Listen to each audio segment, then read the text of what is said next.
आजकल इंटरनेट पे फास्टिंग को लेके इतनी ज़्यादा कॉन्ट्राडिक्टिंग चीज़ें आपको अवेलेबल मिलेंगी कि पहले तो हमें यही समझ नहीं आता कि आखिर फास्टिंग करने का सही तरीका है क्या। तो हमारी जो इंडियन सोसाइटी है उसमें फास्टिंग को ना बड़े ही एक रिलीजियस तरीके से देखा जाता है, लेकिन ज़रूरी नहीं है कि सिर्फ फेस्टिवल होंगे तभी हम लोग फास्ट करेंगे। आप लोग वैसे भी फास्ट कर सकते हैं। ऐसा इसलिए क्योंकि ये सिर्फ आपके डाइजेस्टिव सिस्टम के लिए ही नहीं बल्कि आपकी पूरी बॉडी के लिए ही बेनिफिशियल है।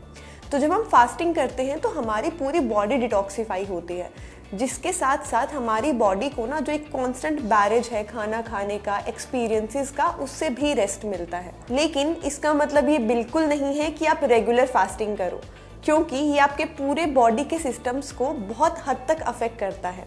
इसलिए फास्टिंग शुरू करने से पहले ये जानना बहुत ज़रूरी है कि फास्टिंग करने का सही तरीका आखिर क्या है।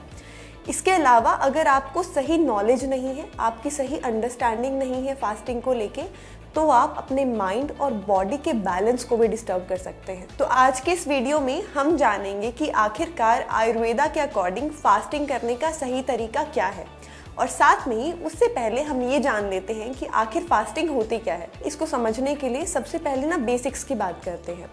फास्टिंग का मतलब ये बिल्कुल नहीं है कि आप खाना पीना बिल्कुल छोड़ दो, बल्कि इसको आप एक ऐसे तरीके के रूप में समझो कि जिससे आपको अपनी बॉडी, अपने सिस्टम को क्लीन करना है, जिसमें आपको अवेयरनेस है अपने थॉट्स की, अपने फूड की और अपने सेंसरी एक्सपीरियंसेस की। अब अगर हम फूड अवेयरनेस की बात करें तो फूड अवेयरनेस का मतलब है कि आपको ऐसी चीज़ों को इग्नोर करना है जो आपकी बॉडी के लिए अनहेल्दी है, और आपको ऐसी चीज़ें खानी हैं जो आपकी प्रकृति को सूट करती हैं। जैसे फॉर एग्जाम्पल आप एक डायबिटिक पेशेंट हो, तो आपको फास्टिंग के दौरान और फास्टिंग से पहले स्लो रिलीजिंग कार्ब्स खाने चाहिए, जिससे आपका ब्लड शुगर लेवल मेंटेन रहेगा। अब इसके अलावा अगर हम फास्टिंग के बेनिफिट्स के बारे में बात करें तो रेगुलर फास्टिंग करने से सबसे पहले तो आपके डाइजेस्टिव फायर, जिसे हम आयुर्वेद में जठराग्नि कहते हैं, जो हमारी बॉडी में खाना पचाने का काम करती है बेसिकली, वो रेगुलेट होती है। दूसरी चीज़, हमारी बॉडी में जो आम बन रहा है, आम यानी कि जो टॉक्सिन्स और इम्प्योरिटीज़ कलेक्ट हो गए हैं, बॉडी में डिपॉजिट हो गए हैं, वो सब रिमूव होते हैं। तीसरी चीज़, हमारी बॉडी में जो ओजस है, जिसे हम वाइटल एनर्जी कहते हैं, वो मेंटेन होती है। लास्टली, जो फास्टिंग है वो कोई वंस इन अ वाइल वाली चीज़ नहीं होनी चाहिए, बल्कि आपको ये हर सीज़न के अकॉर्डिंग सीजनल प्रोसेस के तरीके से प्रैक्टिस करनी चाहिए, जिसमें आप इसे प्रॉपर गाइडलाइंस के साथ और साथ में ही पंचकर्मा के साथ प्रैक्टिस कर रहे हो। ऐसा इसलिए क्योंकि हर सीज़न में वात, पित्त और कफ तीनों दोषों का जो साइकिल है वो अलग अलग चलता है, और अगर आप इसे सही तरीके से सही गाइडलाइंस के थ्रू फॉलो कर रहे हैं तो आपकी बॉडी में ओजस मेंटेन होता है। अब जो ओजस है ये आपकी बॉडी को रेडियंस देता है और आपकी हेल्थ को मेंटेन करने का काम करता है। साथ ही आपके इम्यून सिस्टम के अच्छे से काम करने के लिए भी ओजस बहुत ज़रूरी है। तो इन शॉर्ट, अगर आपकी बॉडी में ओजस मेंटेन है तो आप हेल्दी हैं। तो चलिए अब बात करते हैं कि प्रकृति के अकॉर्डिंग फास्टिंग करने का सही तरीका क्या है। तो सबसे पहले बात करते हैं वात डोमिनेटिंग प्रकृति की। तो अगर आप वात डोमिनेटिंग प्रकृति के हैं या फिर आपकी बॉडी में वात दोष का इम्बैलेंस है तो फास्टिंग आपके लिए नहीं है। जी हाँ, आपने सही सुना, वात डोमिनेटिंग प्रकृति के लोगों को मैं ज़ीरो फास्टिंग या फिर वाटर फास्टिंग या फिर प्रोलॉन्ग्ड फास्टिंग बिल्कुल रिकमेंड नहीं करूँगी।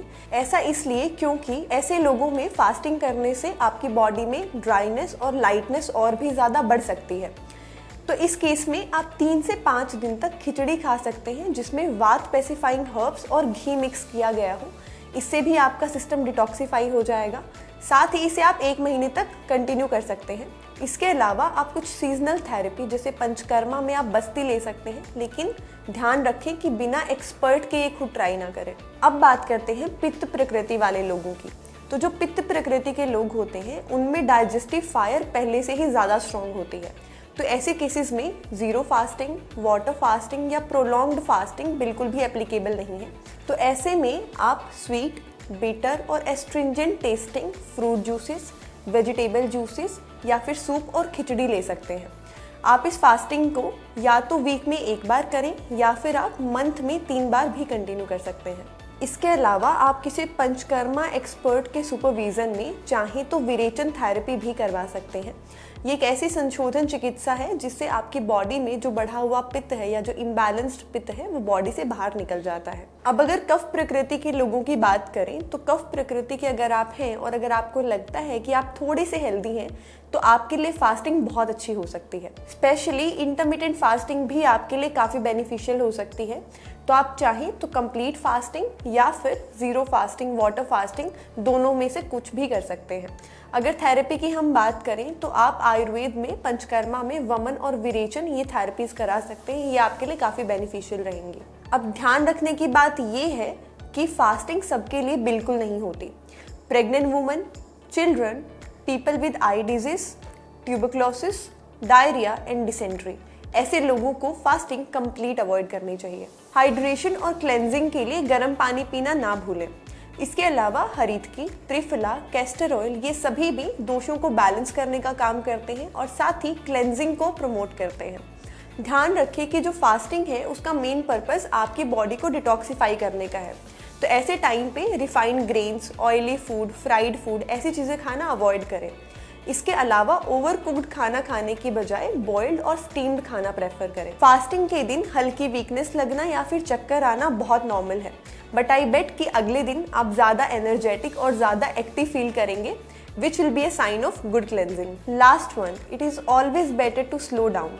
अपने माइंड और अपनी बॉडी को फास्टिंग के दौरान ऑब्जर्व करिए और ये देखिए और ये समझिए कि ये फास्ट आपकी बॉडी टाइप को सूट कर रहा है या नहीं कर रहा।